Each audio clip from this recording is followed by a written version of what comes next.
Bismillahirrahmanirrahim. Assalamualaikum warahmatullahi wabarakatuh. A very good morning.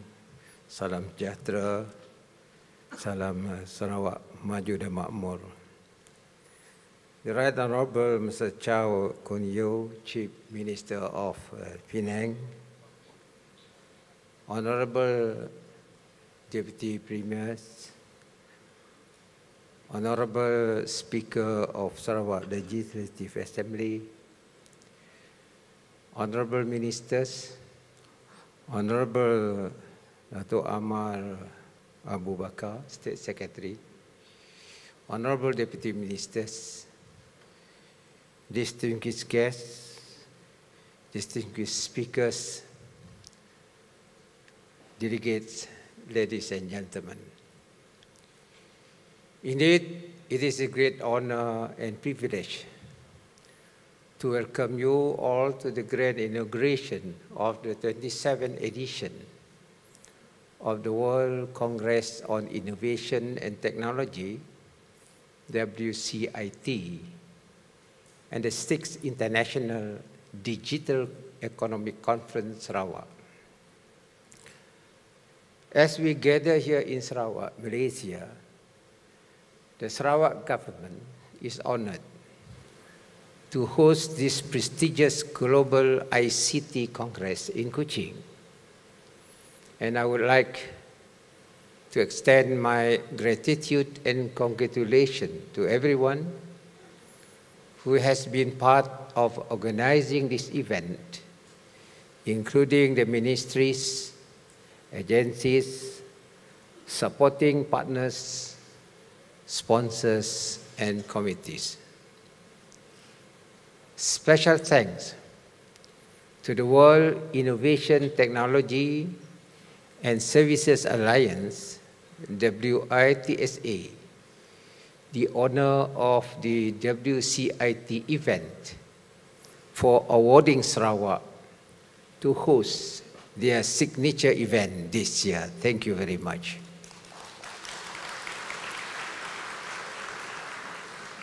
A warm welcome also to our esteemed speakers and attendees.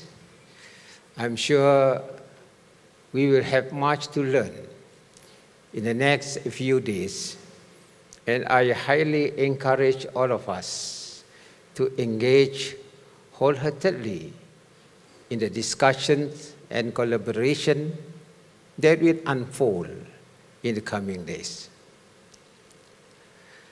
Share your expertise, listen to the perspective of others, and seek common ground.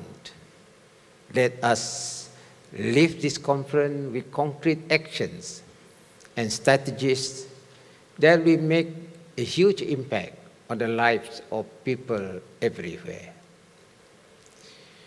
This year's WCIT theme is fulfilling the promise of the digital age, innovation and technology driving economic prosperity, social inclusivity, and environmental sustainability. This theme serves as a compass, directing our attention to the multifaceted impact of the digital age. It reminds us that technology is not an end in itself, but a powerful tool for achieving broader objectives. It emphasizes the need to harness innovation and technology to drive economic growth, foster social inclusivity, and preserve our precious environment. In essence, this theme encapsulates our collective responsibility to ensure that the digital age fulfills its promise to benefit humanity as a whole. In parallel, the theme for IDECS is Advancing Digital Economy for Sustainable Development. IDECS, as an integral part of our conference, plays a vital role in delving deeper into the practical aspects of the digital economy and its potential to catalyze sustainable development. This theme highlights our commitment to actionable outcomes, demonstrating how digitalization can translate into tangible progress for societies and economies. It's a call to action, challenging us to bridge the gap between theory and practice, and ensure that the digital economy serves as a catalyst for lasting positive change. Together, these two dynamic themes emphasize the profound importance of innovation and technology in sustaining our world today and for future generations. It reminds us that our action today will resonate through the pages of history, shaping the world we leave behind for the betterment of our society. It challenges us to think not only about the present, but also about the legacy we are building. This prestigious event is the ultimate global gathering for the tech industry and serves as a unique platform to bridge gaps and create business opportunities in a global trade environment. It provides us space for connecting and offers unparalleled opportunities to explore the forefront of cutting-edge trends and technologies. With thousands of international industry players attending, Sarawak has the opportunity to showcase its capabilities and world-class infrastructure. This event positions Sarawak as a credible tech hub in the region. Ladies and gentlemen, let me share the perspective of world economy. Our world is navigating through a landscape of economic challenges and opportunities, shaped by a multitude of factors. It is a landscape where nations, policies, and markets are intricately interconnected, and where the decisions we make today have profound implications for our collective future. The COVID-19 pandemic has cast a long shadow over us. While we have made remarkable progress in many places, recovery has been uneven across countries. We have witnessed supply chain disruptions, labor shortages, and inflationary pressures becoming prevalent. These challenges serve as reminders of the resilience required to overcome such global crises and the importance of solidarity in the face of adversity. Geopolitics plays an ever-increasing role in shaping economic dynamics. Trade tensions between leading nations, notably the United States and China, have persisted and evolved. These tensions have the potential to reshape global supply chains and redefine the economic landscape. As we navigate these challenges, the importance of diplomacy and cooperation cannot be overstated. The climate crisis has also gained prominence on the global stage. Countries are re-evaluating their energy policies and investing in sustainable technologies. The urgent need to address environmental sustainability is no longer a matter of debate. It is an imperative for our survival and prosperity. In this interconnected world, digitalization has accelerated, transforming every facet of our lives.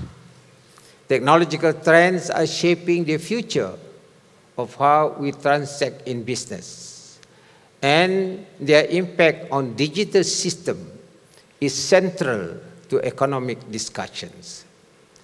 The digital age brings both opportunities and challenges, highlighting the necessity of adapting to this rapidly changing landscape is crucial for achieving success. Now I would like to share with you the Malaysian perspective on this economy. Malaysia, positioned strategically in Southeast Asia, hold a significant place in the current global economic perspective. As a diverse and export-oriented nation, Malaysia is deeply connected with the global supply chain. Malaysia's economic journey exemplifies broader trends in geopolitics and trade dynamics. The country has been actively pursuing trade diversifications and strategies.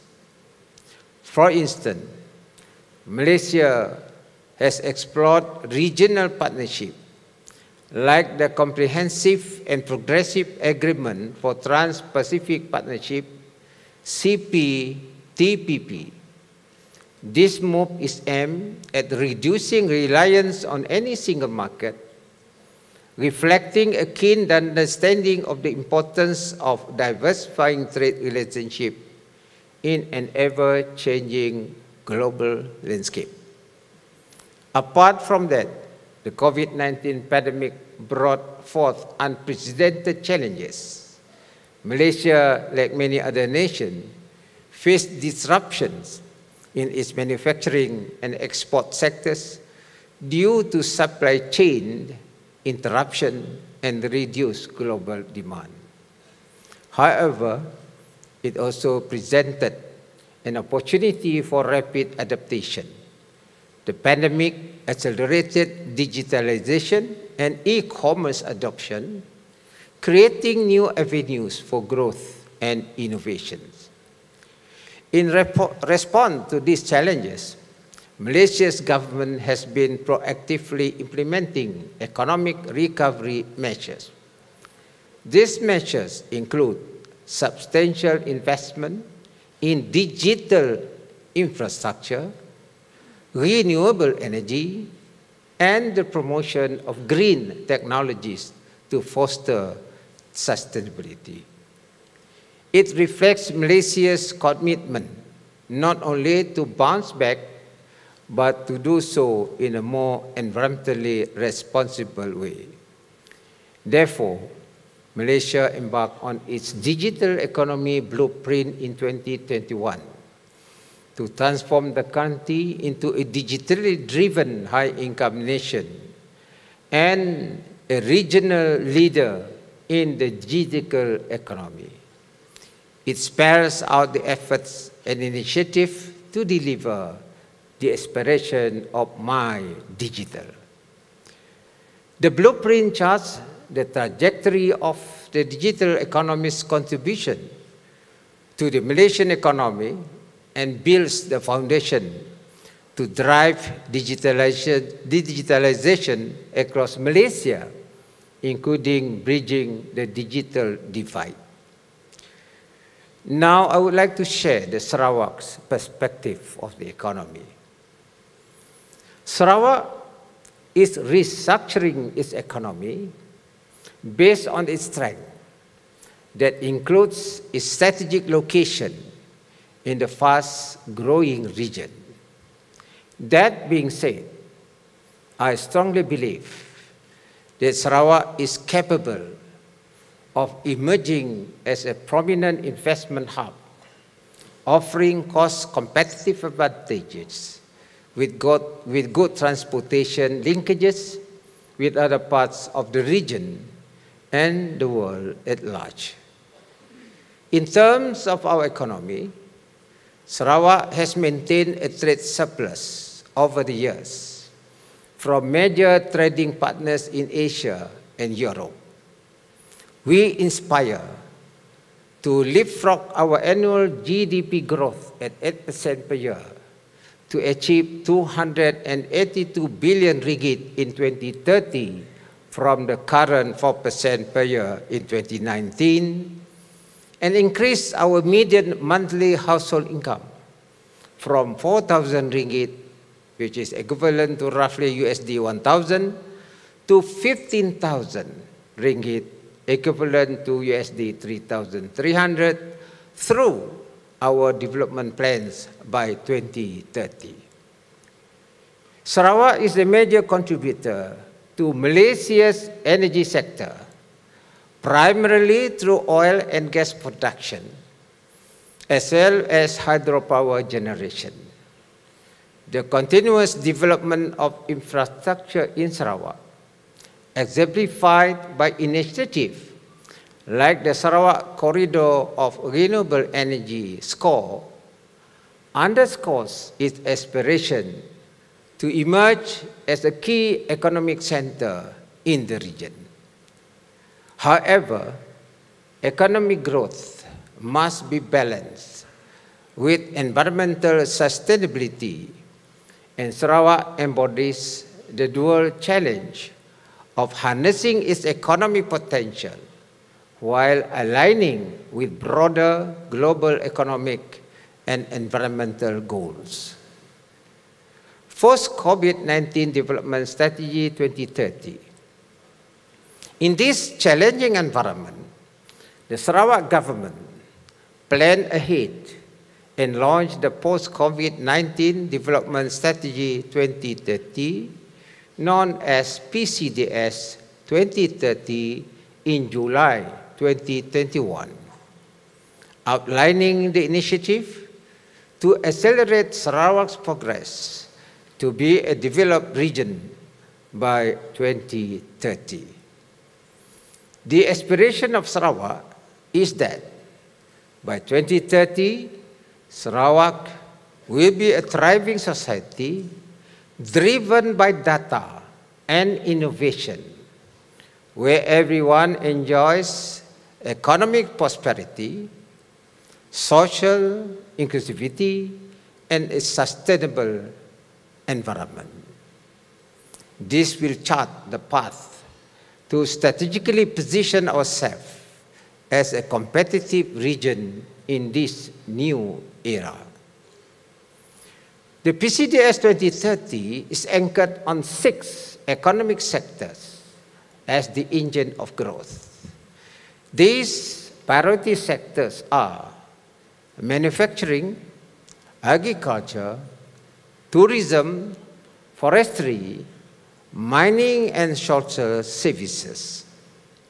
These 6 economic sectors are supported by 7 enablers, namely digital transformation, innovation, education and human capital, basic infrastructure, utilities, transport, and renewable energy.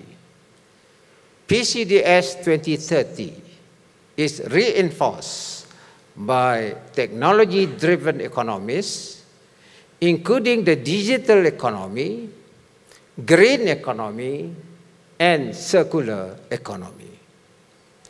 Ladies and gentlemen, green economy. Climate change is a big concern for all responsible countries. It is already happening. Temperatures are rising. There are more droughts. wildfires and floods are more frequent, glaciers are melting, and sea levels are going higher.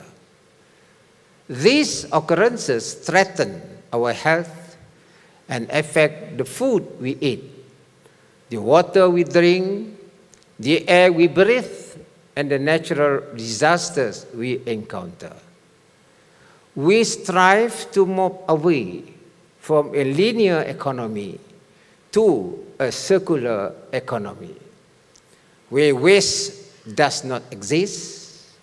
Products and raw materials are designed to be repeatedly reused as long as possible, and manufacturers design products to be reusable. An economy that is low carbon, resource efficient, and socially inclusive supports sustainable development. By promoting the use of renewable energy, reducing waste and pollution, and creating green jobs and industries. In this respect, Sarawak can claim to be home to Southeast Asia's first integrated hydrogen production plant and refueling station, using primarily renewable electricity to produce our hydrogen. Plans are in place to begin large-scale commercial production and export of hydrogen by 2027. We signed a memorandum of understanding with South Korean companies, Samsung Engineering, Lotte Chemical, and POSCO Holdings, and we thank the South Korean government for providing the funds for this project, which we have named the Hibiscus Project. Sarawak Energy's hydrogen production plant services and refuels hydrogen buses owned and operated by Sarawak Economic Development Corporation, SEDC. Under our green energy agenda, it also conducts research on greening the transportation sector through low-carbon fuels. We are also working on a project called the Autonomous Rail Transit ART under the Sarawak Economic Development Corporation.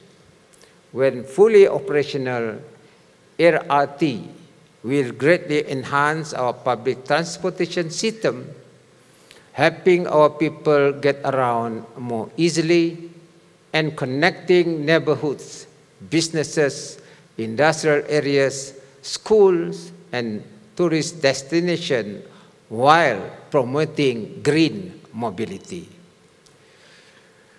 We are also exploring other renewable energy sources, such as green hydrogen and solar, enabled by renewable hydropower. Sarawak Energy recently collaborated with the Chitos Group, IONOS, and Sarawak Biodiversity Center to launch the Chitos Carbon Capture Center Sarawak, the state's very first industrial microalgae production facility. Microalgae eat up carbon dioxide, CO2, and use carbon in their growth. This helps us to be more eco-friendly and move us closer to our goal of producing zero carbon emission. The algae biomass can also be used to produce commercial products like sustainable aviation fuels, SAF. Sarawak is certainly poised to be a model and hub for the ASEAN region in the realm of green energy and a leader in the green economy. Circular economy, carbon capture and storage.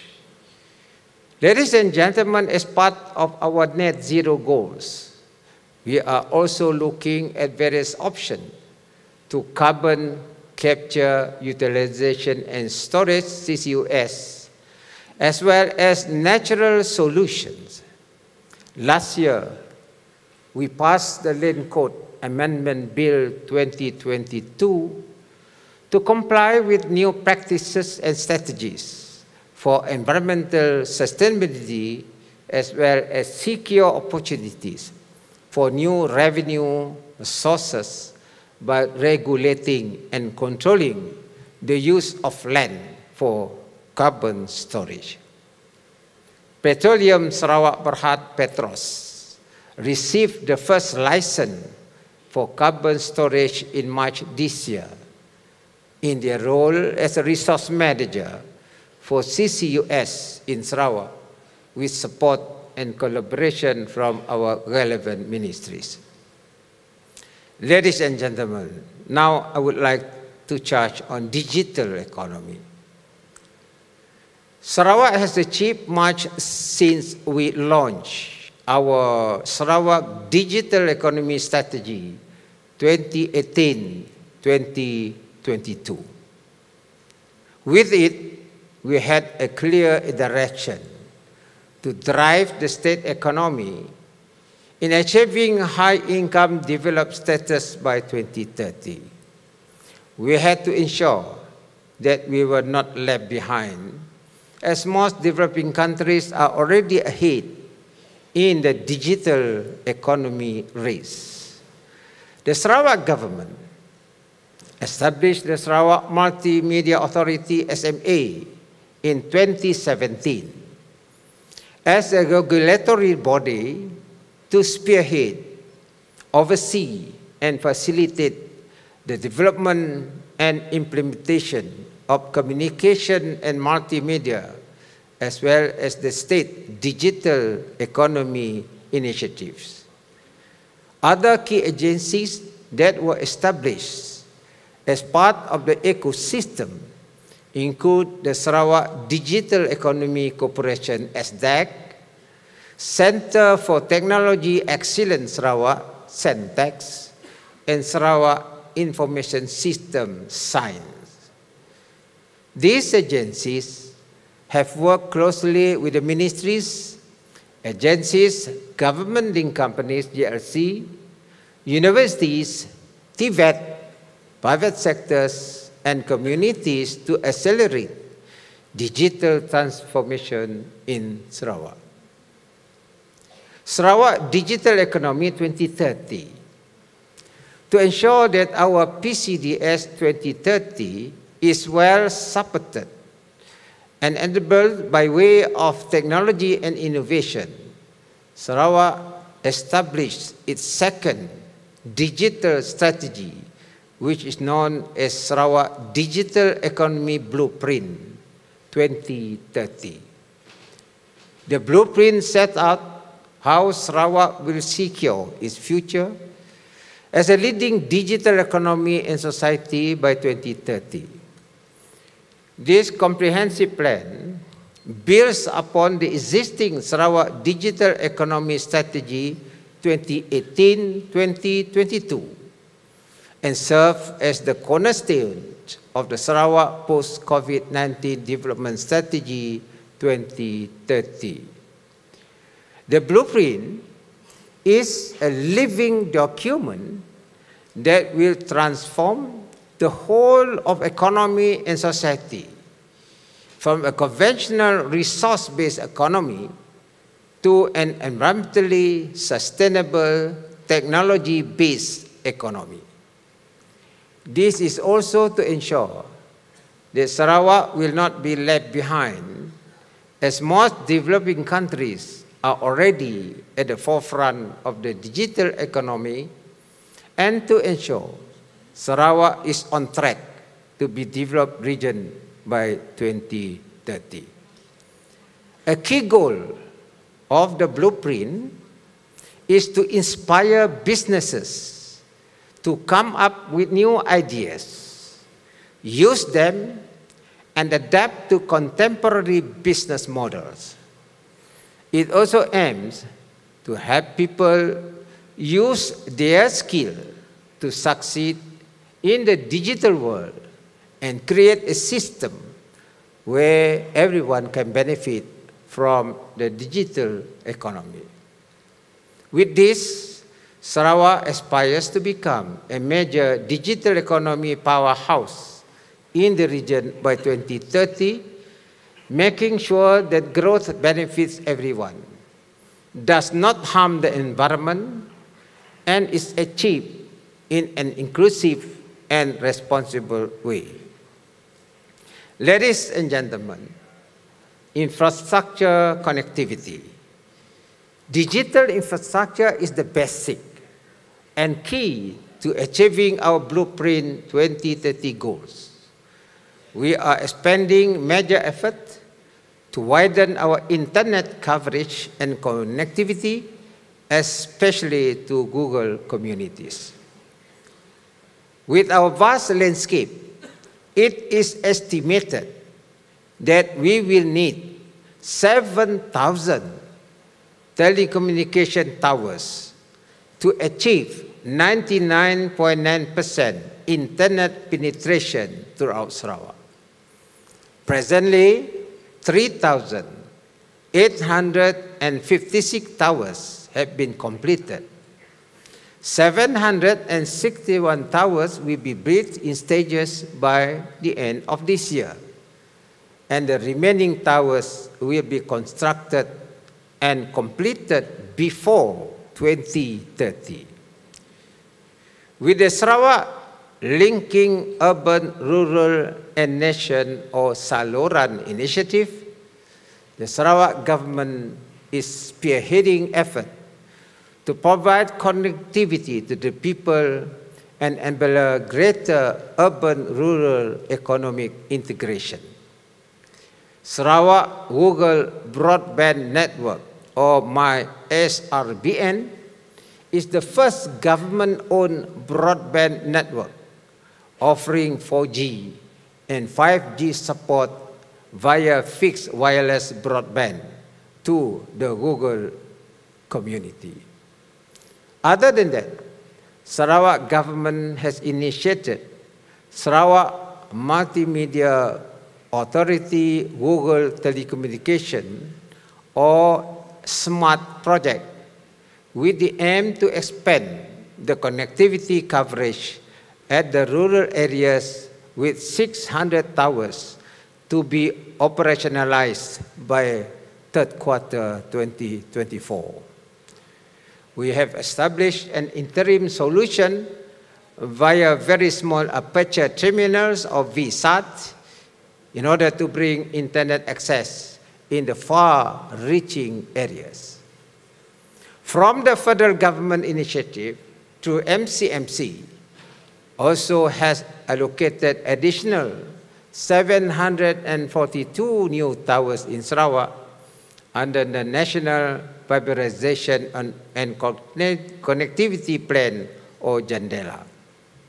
Sarawak currently has 61.6% 4G coverage, set to increase to 93.87% by the end of 2023, and we like to thank to the initiative like Smart 600, JANDELA, Clawback, and others.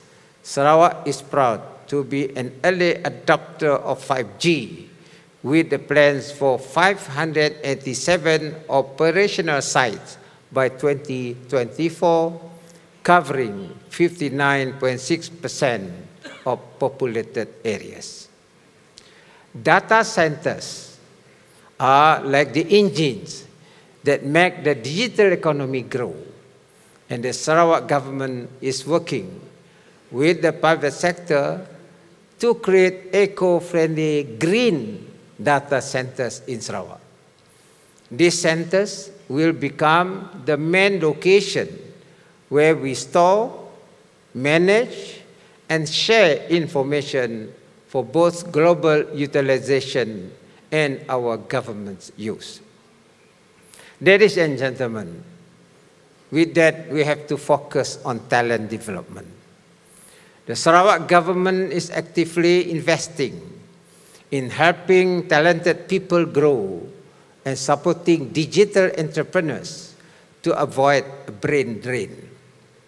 Currently, there are 22 government and business-funded innovation hubs and digital village to accelerate startup growth in Sarawak. These have resulted in the 26 high-tech startups and currently 27 high-tech research projects which are on the way towards commercialization. Education is extremely important for a strong digital world. By working alongside with various stakeholders at local, federal and international levels, many initiatives and special projects are created to help people succeed in this digital age. We are committed to providing access to quality education and training for everyone, regardless of their socio-economic background and geographical location. We have invested over 1.5 million ringgit in STEM supplementary programs, including innovation ones such as the mobile classroom unit Science on Wheels, awarded grants for the digital research and technological track, which involves research by universities, and digital economy testbed for academics to explore the commercial potential of IP. We, with our startup and innovation track program, we target individuals and groups who are innovative to establish startups to address particular challenges. An estimated investment of 13.9 million ringgit will be spent in 2023 on innovation hubs and digital village programs to develop innovative tech solutions fit for the market. The Sarawak Digital Residency Program, or SRDP, aims to attract professionals, remote workers, foreign entrepreneurs, and investors to Sarawak with flexible terms and conditions for foreign participation in the program. We have also initiated programs to empower SMEs, providing them with digital tools to increase their economic activities and digital opportunities, especially in rural communities. Programs such as Go Digital Sarawak, as of 2023, 7 million ringgit funding from the Ministry of International Trade, Industry and Investment Sarawak, or MITRADE, have benefited a total of 1,100 MSMEs. Investment. Ladies and gentlemen, we need to have strategic investment which target the generation of jobs and the development of a competitive market. With our Blueprint 2030, the government plays an enabling role, driving the economy together with the public and private sectors towards success in achieving a sustainable and technological-driven region by 2030.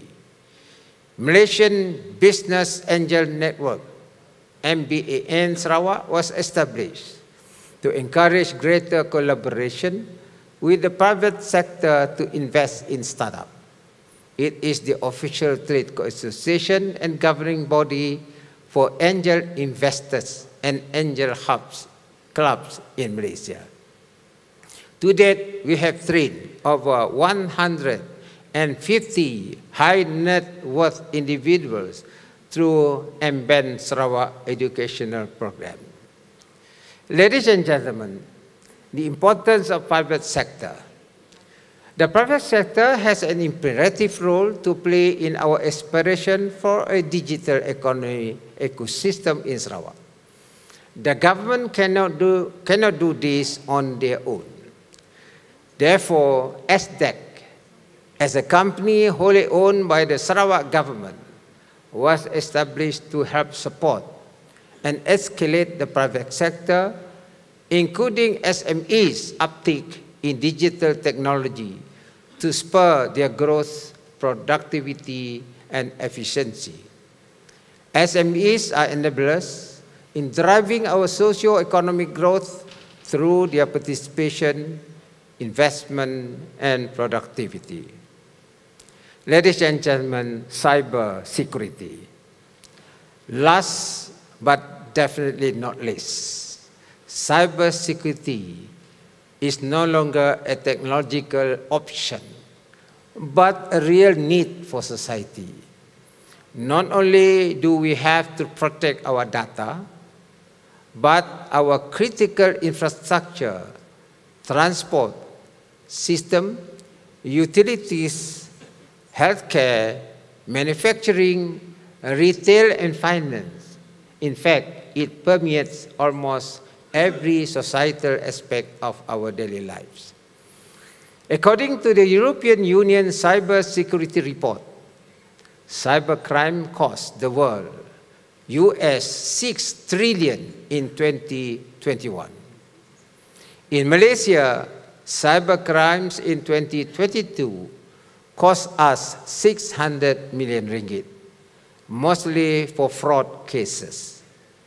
Although we cannot eliminate it altogether, we have addressed this problem through education for end users and industries, and cultivating a security-conscious approach, such as security by design and security by default, to help mitigate risks at an early stage.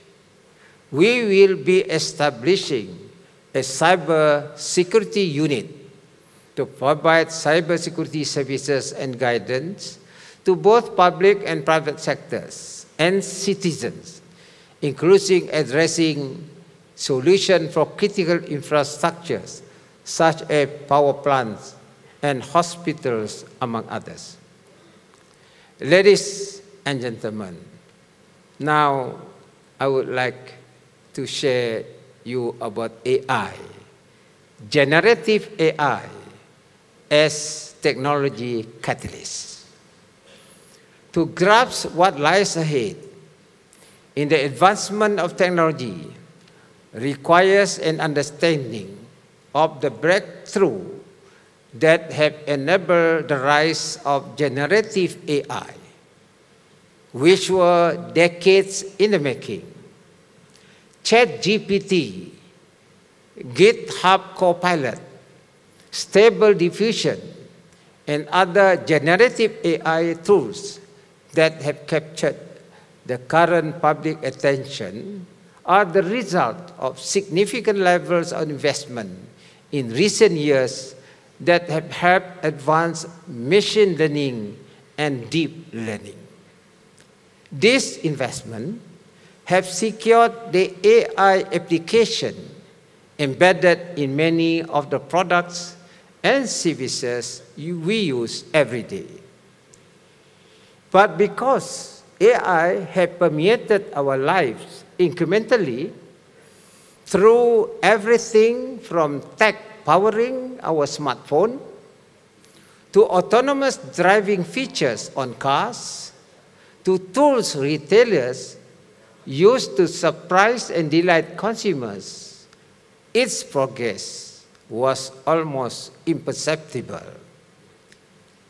The latest generative AI application can perform a range of routine tasks as the reorganization and classification of data. But it is their ability to write text, compose music, and create digital art that has garnered headlines and persuaded consumers and households to experiment on their own. According to experts, foundation models are part of what is called deep learning, a term that alludes to many deep layers within neural networks. Deep learning has powered many of the recent advances in AI, but the foundation models powering generative AI applications a step change evolution within deep learning. Unlike previous deep learning models, they can process extremely large and varied sets of unstructured data and perform more than one task. Generative AI have stunned and excited the world with its potential for reshaping how knowledge work gets done in industries and business function across the entire economy. Across functions such as sales and marketing, customer operation, and software development, it is poised to transform roles and boost performance. In the process, it could unlock trillions of dollars in value across sectors, from banking to life sciences. Ladies and gentlemen, my concluding remark, as you can see, the Sarawak government is ambitious and proactive about Sarawak's digital future. The decision we make today will impact the lives of our present and future generations and our planet as a whole. Sarawak government is committed to accomplishing the goals of our journey towards a digital economy and to enabling the necessary digital transformation so important for the future of our people. I can assure you that we are committed to realizing a prosperous and sustainable future which is also inclusive. We believe that a digital future is the way forward. And our goal is to be a leading digital economy in society by 2030. We have achieved significant milestones thus far, but more still needs to be done to empower our people and to meet the challenges ahead. With a successful and strategic partnership between the government, businesses and society, careful planning, and a focus on delivery excellence, I am confident that Sarawak will be a thriving society driven by innovation and technology.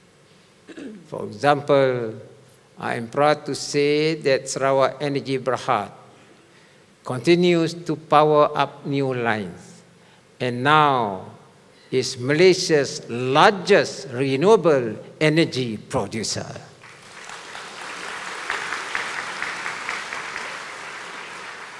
IDECS has been in a very successful partnership with leading global ICT provider Huawei Technologies for some time, using their telecommunication appliances in digital connectivity development, particularly in the rural areas of Sarawak. I believe that we are on the right track, as the World Bank recently acknowledged that Sarawak is now a high-income state with a revenue of 11.96 billion ringgit in 2022. I am also happy to note that Sarawak has taken the lead in organizing the She-Tech Asia Forum as a pre-event to WCIT, IDECS 2023. The